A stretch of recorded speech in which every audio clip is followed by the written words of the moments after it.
Good morning, students. Today we are continuing to our chapter number 4, theory of demand. तो आज का topic है हमारा लॉ ऑफ डिमांड, राइट? तो law क्या कहता है? अगर हम थ्योरी ऑफ डिमांड पढ़ रहे हैं तो उसमें डिमांड का एक लॉ है. तो लॉ क्या कहता है? लॉ के accordingly demand state that other things remain the same. The demand of A commodity expand with the fall of its price and the contract with the rise of its price. Means कि law ये कहता है कि जो demand है वो अपने price से ही इफेक्ट होती है, ठीक है? अदर थिंग्स को आप कांस्टेंट मान के चलो. तो उसके अलावा जो डिमांड है वो प्राइस के बदलने से बदलती है. कैसे? डिमांड एक्सपेंड हो जाती है अगर प्राइस कम हो जाए, और डिमांड कॉन्ट्रैक्ट हो जाती है यानी कि कम हो जाती है. यहाँ पे डिमांड बढ़ जाती है जब हमारे प्राइस कम हो जाते हैं, और कॉन्ट्रैक्ट यानी कि कम हो जाएगी प्राइस बढ़ने से. ठीक है, जैसा कि अब तक हमने सीखा था. तो अब इसी चीज को क्या कहते हैं? Law of demand. यानी कि सिंपल सा कंसेप्ट है कि हमें समझ में आ गया. थ्योरी ऑफ डिमांड का एक मेन पॉइंट है कि वो लॉ के ऊपर डिपेंड करता है. कौन सा लॉ? डिमांड का एक लॉ है, और लॉ ये कहता है कि प्राइस का और डिमांड का आपस में इनवर्स रिलेशन है. प्राइस कम हुआ तो डिमांड बढ़ गई, अगर प्राइस बढ़ गया तो डिमांड क्या होगी? कम होगी. ठीक है, तो उसी को क्या कहते हैं? Law of demand. तो इसकी कुछ अजम्पशंस है. हमने यहाँ पे वर्डिंग में लिखा है remaining the same, other things remain the same. तो वो अदर थिंग्स क्या है? हमें यहाँ पे कुछ एज्यूम करके चलना पड़ेगा. इसको लॉ को अप्लाई करने की एजम्पशंस है कि कुछ चीजों को आप ध्यान में रखोगे तभी ये लॉ काम करता है इकोनॉमिक के अंदर. पहला क्या है? No change in the income of the buyer. जो खरीदने वाला है उसकी इनकम में कोई चेंज नहीं आएगा. ठीक है. दूसरा, no change in the taste and preferences of the consumer. Consumer का टेस्ट भी नहीं बदलेगा, उसकी प्रेफरेंसेस किसी चीज को लेके वो चेंज नहीं होगी. Number third is no change in the price of the related goods. हमने दो तरह के रिलेटेड गुड्स को रीड किया था. सब्स्टिट्यूट गुड्स होती हैं और एक कॉम्प्लीमेंट्री गुड्स होती है. तो उन चीजों के रेट में भी कोई चेंज नहीं आएगा. No expectations of the future changes in the price of the commodity. और फ्यूचर में उस चीज के रेट जो है वो बदल जाएंगे, इस तरह की कोई एक्सपेक्टेशन भी नहीं रखी हमने. ठीक है. अगर ये सारी चीजें हम माइंड में लेके चलते हैं तभी हमारा लॉ काम करता है. कौन सा लॉ? कि प्राइस के कम होने से क्या होती है? डिमांड बढ़ती है. अगर इनमें से एक भी अजम्पशन हमारी जो है वो टूट जाती है, फुलफिल नहीं होती है, तो आप देखोगे ये लॉ काम नहीं करेगा. सपोज कर लो यहाँ पे एक पर्सन की इनकम बढ़ जाती है, राइट? 5,000 उसकी इनकम थी, अब उसकी जो इनकम है वो 7,000 हो जाती है, 8,000 हो जाती है, 10,000 बढ़ गई है. तो इससे क्या होता है? अब कंज्यूमर की इनकम बढ़ गई तो क्या वो चीज जो खरीदे जा रहा है उसके रेट के कम होने से उसकी डिमांड बढ़ जाएगी? ठीक है. या रेट के बढ़ने से उसकी डिमांड कम हो जाएगी? नहीं. अब वो उस चीज को ज्यादा फोकस ही नहीं करेगा क्योंकि उसकी इनकम बढ़ गई है. इनकम बढ़ने से उसका डिमांड की तरफ फोकस ऐसा नहीं जाएगा. रेट के अकॉर्डिंगली उसको जितनी रिक्वायरमेंट है बस उतनी लेके जाएगा. ठीक है. समटाइम क्या होता है, पर्सन का टेस्ट बदल जाता है, तो अगर रेट कम भी हो जाएंगे चीज के तब भी उसकी ज्यादा डिमांड नहीं करेगा. क्यों? क्योंकि उसकी टेस्ट बदल गया है उस चीज के लिए. तो हमें यहाँ पे इन चीजों को पकड़ के रखना पड़ता है. यानी कि इन सभी चीजों को हम क्या करेंगे? अजम्पशन में लेके चलेंगे कि ना तो उस पर्सन का टेस्ट बदलेगा, ना उसकी इनकम बदलेगी, ना ही कोई फ्यूचर के लिए एक्सपेक्टेशन उसके माइंड में आएगी, ना ही कोई रिलेटेड गुड्स के रेट चेंज होंगे. ये सब हम पहले से ही एज्यूम कर लेते हैं. ठीक है.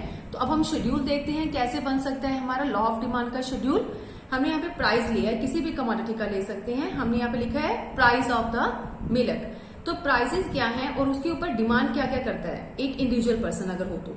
अगर 5 रुपए है रेट मिल्क का तो वो 5 रुपए पर लीटर हम ले लेते हैं. तो वो 3 जो है वो यूनिट लेता है. ठीक है. किसके? मिल्क के, राइट? तो अगर यहाँ पे 4 रुपीज है मिल्क का रेट तो हम ले लेते हैं कि 5 यूनिट वो क्या करेगा? डिमांड करेगा. ठीक है. 5 kg ले लो, 5 kg 5 लीटर जो है वो डिमांड करेगा. अगर 3 रुपए है तो वो 9. अगर वो 2 रुपए रेट है और कम हो जाता है तो वो और ज्यादा मिल्क जो है वो ले सकता है मार्केट से. ठीक है. क्योंकि उसने डिमांड बढ़ा दी. क्यों? क्योंकि प्राइसेस कम हो रहे थे तो उसकी डिमांड ऑटोमेटिकली बढ़ जाएगी. यही तो लॉ है डिमांड का जो प्राइस को देख के बदलता है. अब अदर थिंग्स तो हमने बीच में नहीं ना ली, यहाँ पे अदर थिंग्स रिमेन कांस्टेंट। ना तो हम यहाँ पे इस टेबल के अंदर कोई इनकम ले रहे हैं पर्सन की, बढ़ के या कम होगी, ना हमने यहाँ पे टेस्ट मेंशन किया है, कुछ भी ऐसा कंसेप्ट जो ऊपर हमने मेंशन किया वो यहाँ पे हमने नहीं लिखी। यहाँ पे सिर्फ क्या ली है, प्राइस और उसकी डिमांड। ठीक है, अब इसी को क्या कहते हैं, लॉ ऑफ डिमांड। इसको हम एक कर्व के थ्रू लिखते हैं। यहाँ पे मैंने क्वांटिटी मेंशन की है और इस साइड में मैंने लिखे हैं प्राइसेस। तो यहाँ पे अगर उस पर्सन के रेट के अकॉर्डिंगली 5 रुपए के हिसाब से वो 3 यूनिट की डिमांड करता है तो वो इस पॉइंट के ऊपर हम रखते हैं। उसके बाद 4 रुपीज है तो वो 5 यूनिट की डिमांड करता है।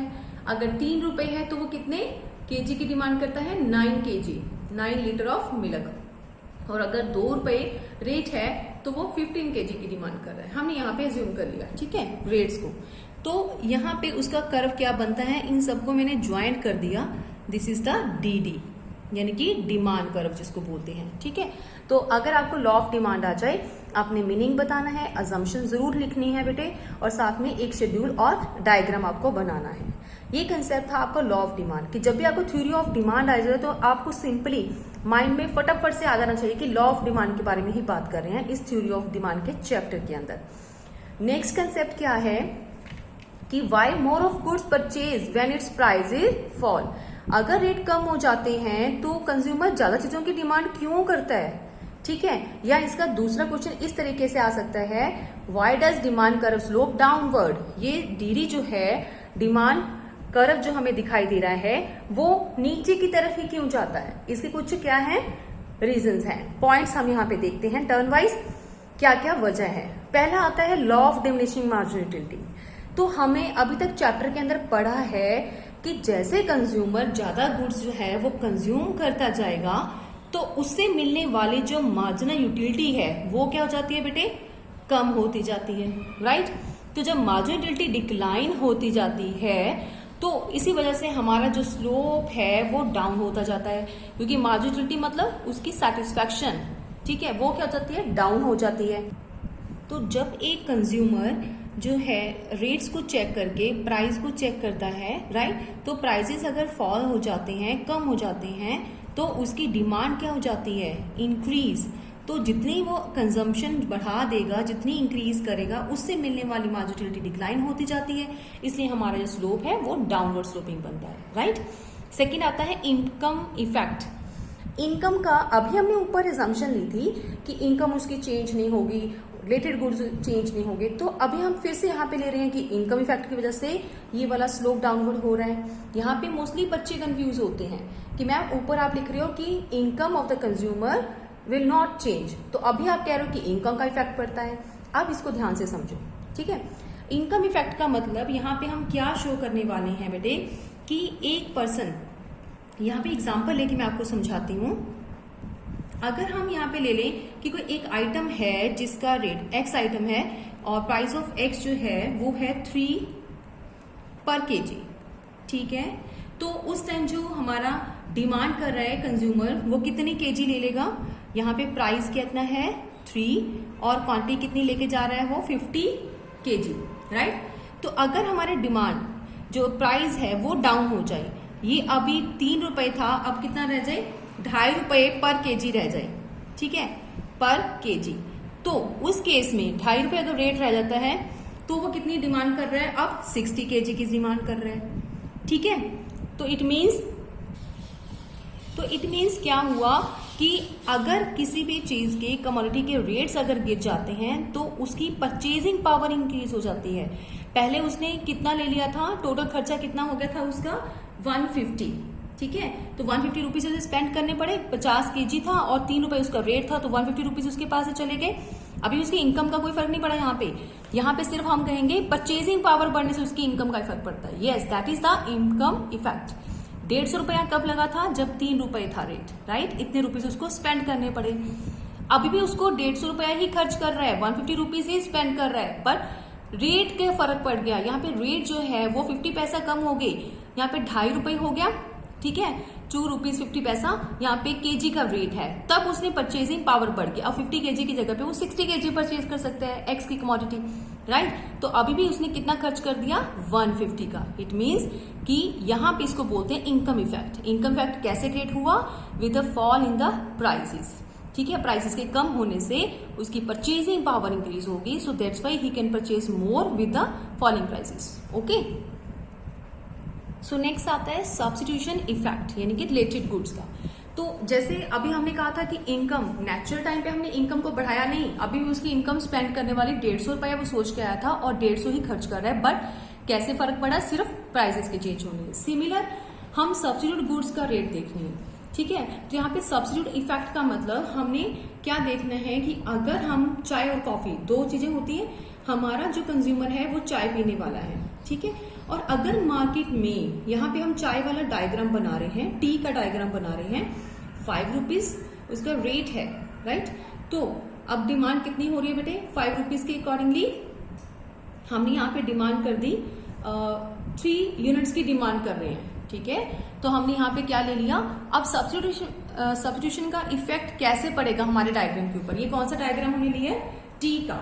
तो टी का क्या फर्क पड़ेगा हमारे इस पॉइंट के ऊपर, अब चाय के रेट 5 की जगह पे अगर 4 रुपए हो जाते हैं तो क्या कॉफी पीने वाले कुछ कस्टमर भी चाय पीना शुरू कर देंगे, ठीक है, नेचुरली है।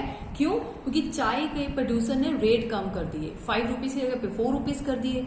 तो अभी तक क्या था, पहले यहाँ पे कंज्यूमर थे 3, अब कितना हो जाएगा, 4 रुपीज कम होते यहाँ पे कंज्यूमर बढ़ जाते हैं, अब कितने हो गए, यूनिट बिकने लगे 5, ठीक है। तो इट मीन्स यहाँ पे एक्सपेंड होगी हमारी डिमांड, इसको बोलते हैं हमारी डिमांड बढ़ गई है, राइट। तो ये बढ़ गई है, पहले इस पॉइंट पे थी, अब आगे की तरफ होगी, 5 पॉइंट पे होगी।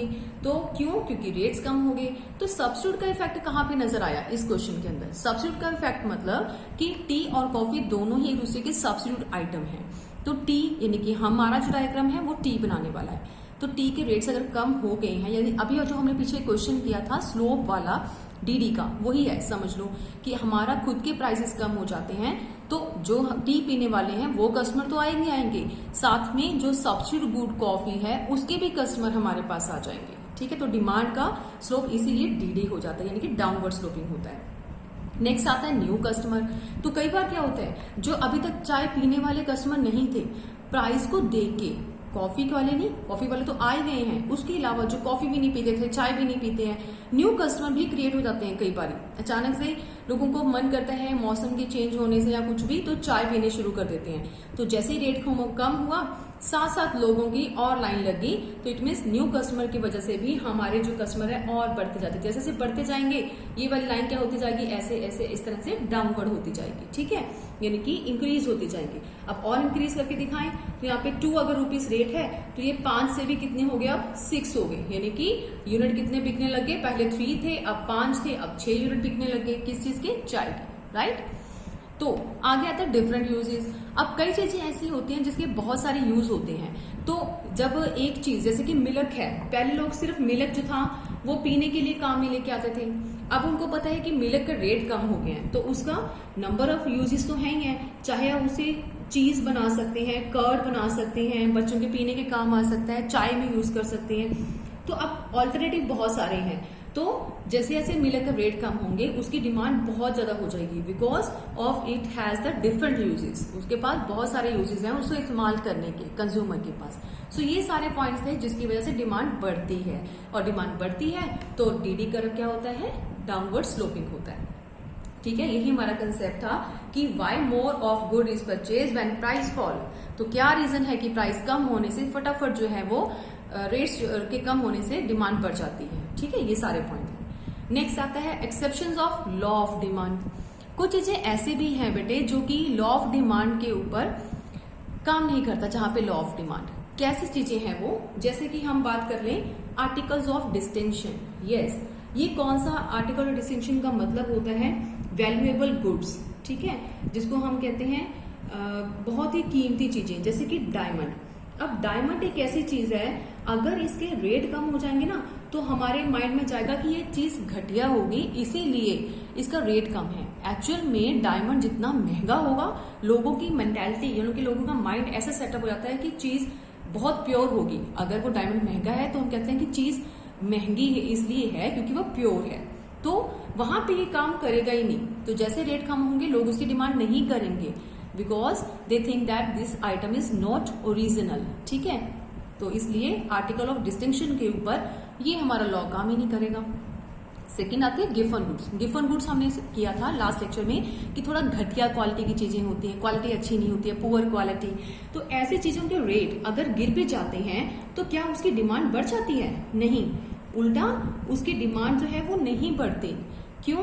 क्योंकि अब ऐसी चीजों को लोग ज्यादा नहीं पसंद करते, वो पहले से ही उनको ये चीजें खरीदनी पड़ती हैं, ठीक है। लेकिन अगर इसके रेट कम हो जाएंगे तो वो और इसको इतनी रेट कम होने पे उसको नहीं खरीदेंगे, क्योंकि वो अपनी रिक्वायरमेंट के अकॉर्डिंगली उतना ही लेंगे बस जितना उनकी जरूरत है, ठीक है। अगर चीज अच्छी होगी तभी उसकी डिमांड बढ़ती है। सेकेंड आता है नेसेसिटी गुड्स।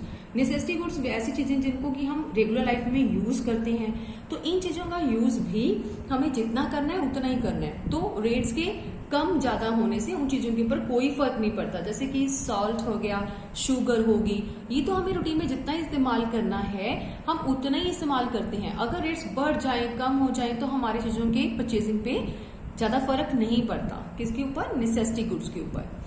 आगे आता है इमरजेंसी गुड। तो ये इमरजेंसी गुड्स क्या होती है? इनके ऊपर भी कोई फर्क नहीं पड़ता लॉ ऑफ डिमांड का। जैसे कि मेडिसिन, यस, इमरजेंसी केस के अंदर अगर हमें मेडिसिन प्रोवाइड करनी है, मेडिसिन लेनी है, तो क्या हम उसकी वेट करेंगे कि नहीं मेडिसिन के रेट कम होंगे तब उसकी हम परचेजिंग करेंगे? ऐसा नहीं होता। तो इमरजेंसी गुड्स जो है हमें इमीडिएटली खरीदनी पड़ती है जब भी हमें उसकी रिक्वायरमेंट है, ठीक है। तो हम रेट्स के ऊपर फोकस नहीं करेंगे उस टाइम। आगे आता है फ्यूचर एक्सपेक्टेशंस।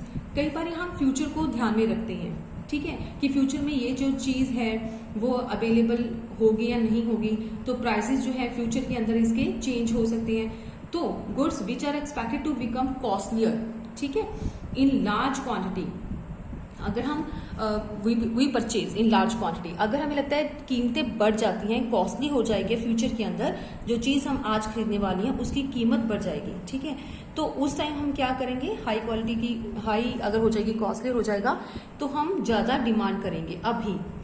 तो इट मीन्स क्या हो गया कि हमारे चीजों के रेट तो कम हुए नहीं, फिर हम डिमांड क्यों कर रहे हैं? हालांकि लॉ ऑफ डिमांड ये कहता है कि अगर रेट कम होंगे तभी डिमांड करेंगे, पर यहाँ पे कंज्यूमर हमारा कुछ और ही सोच रहा है। वो सोच रहा है कि मैं आज की रेट की बात नहीं कर रहा हूँ, आज रेट नहीं भी कम हुई तो भी कोई बात नहीं, मैं तो डिमांड बढ़ाऊंगा, इंक्रीज करूंगा। क्यों? फ्यूचर के अंदर उसके कॉस्ट बढ़ने के चांसेस हैं। तो उस केस में भी कंज्यूमर हमारा डिमांड को बढ़ा ही देगा, चाहे वो लॉ के अकॉर्डिंगली डिमांड के प्राइस अभी कम हुए भी नहीं तब भी उसने डिमांड बढ़ा रखी है। और नेक्स्ट आता है कि हैबिचुअल गुड्स।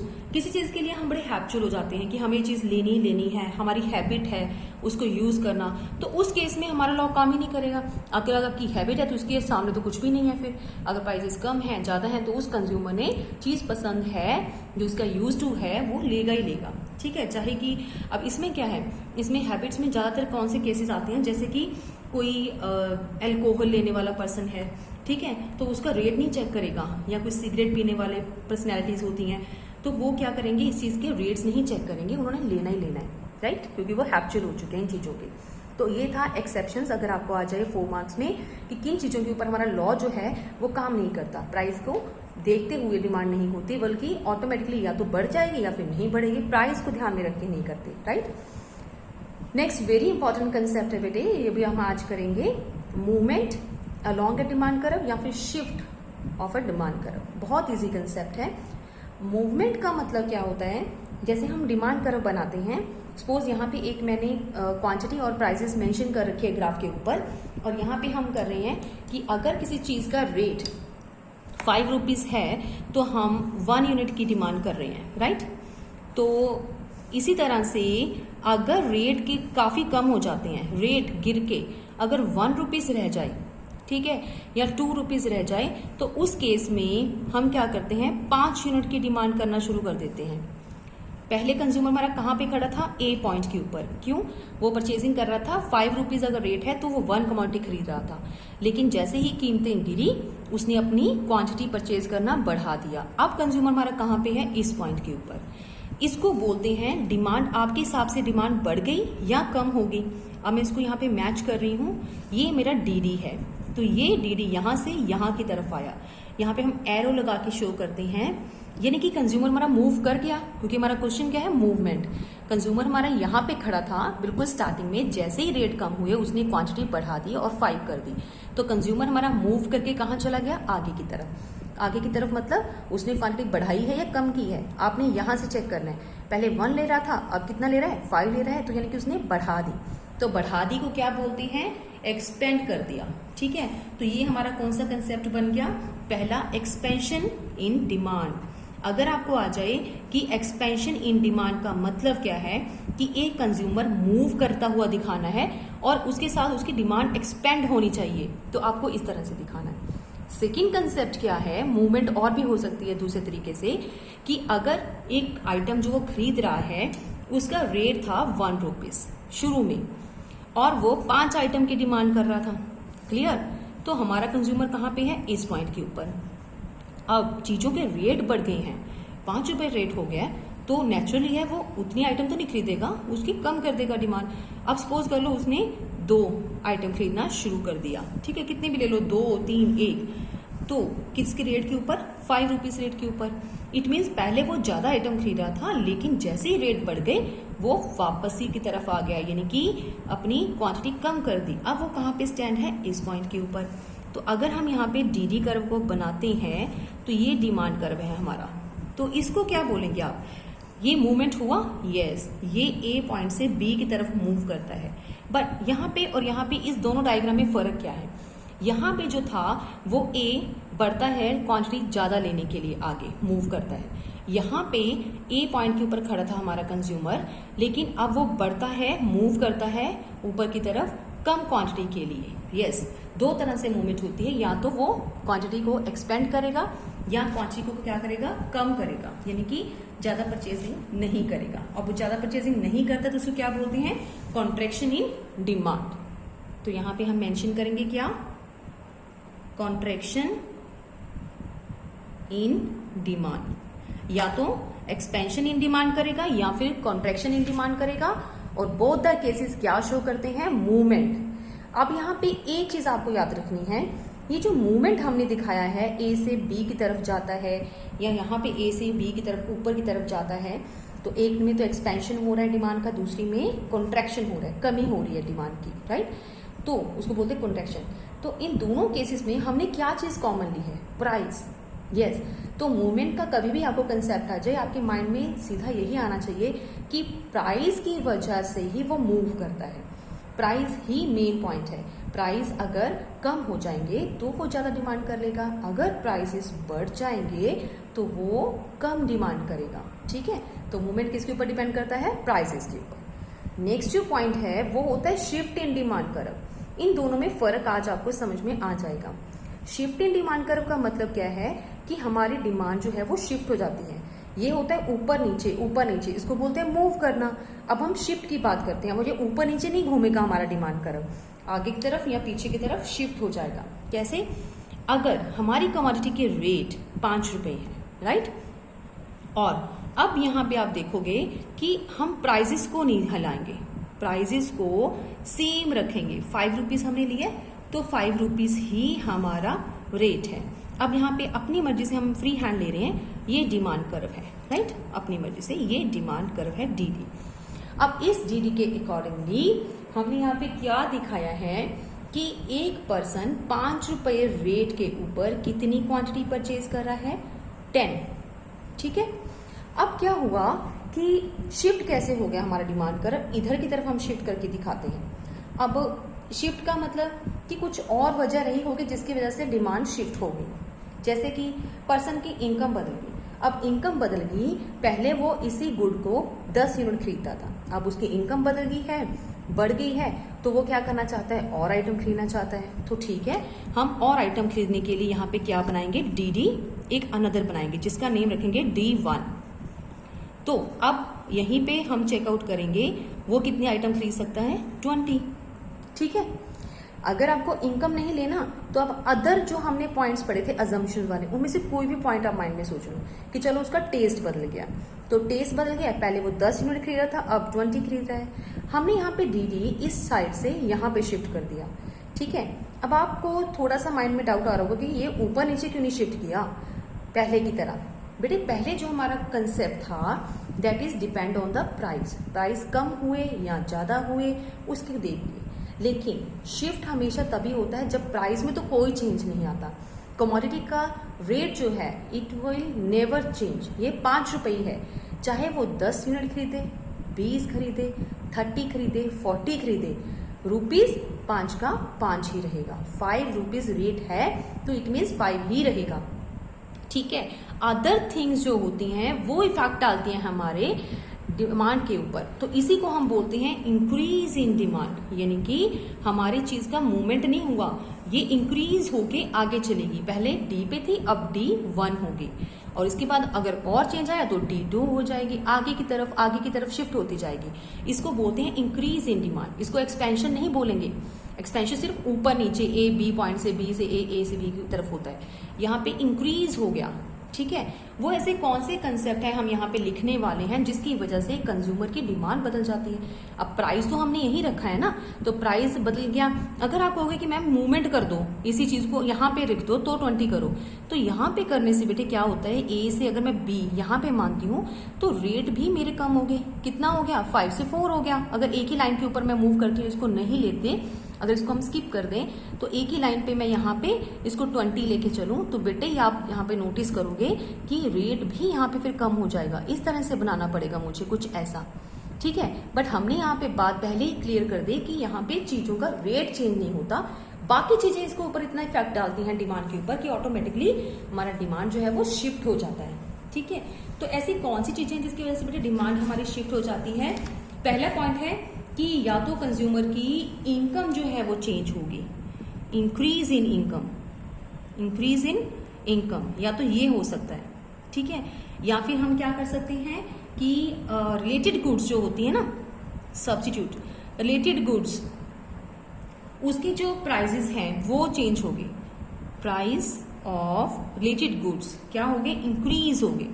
अब उसके दाम इंक्रीज हो गए तो कंज्यूमर ने सोचा कि चलो छोड़ो उस गुड्स को, इस गुड को परचेज करना शुरू कर देते हैं। तो ये तो पुराने कस्टमर थे जो डिमांड कर रहे थे, बट जो रिलेटेड गुड्स वाले कस्टमर थे वो प्राइस बढ़ने से वो भी इधर आ गए, तो डिमांड कर्व शिफ्ट हो गया। हालांकि हमने इसके प्राइस तो चेंज नहीं करे ना, सिर्फ जो रिलेटेड गुड थी हमारी जो भी थी, जैसे चाय का है डायग्राम, तो कॉफी वाले के कस्टमर यहाँ पे आ गए, तो पहले 10 यूनिट बिकती थी, अब 20 बिकने लगी, राइट।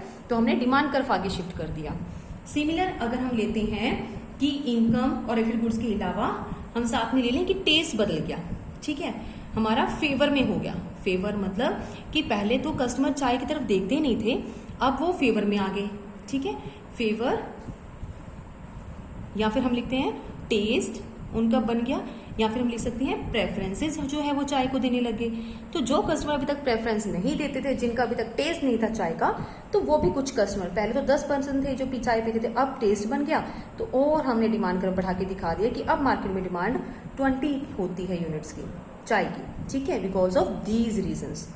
ठीक है बेटे, तो इनमें से कोई भी रीजन हो सकता है, इसको बोलते हैं इंक्रीज इन डिमांड। तो आगे इसका एक और कंसेप्ट क्या हो सकता है, डिक्रीज इन डिमांड।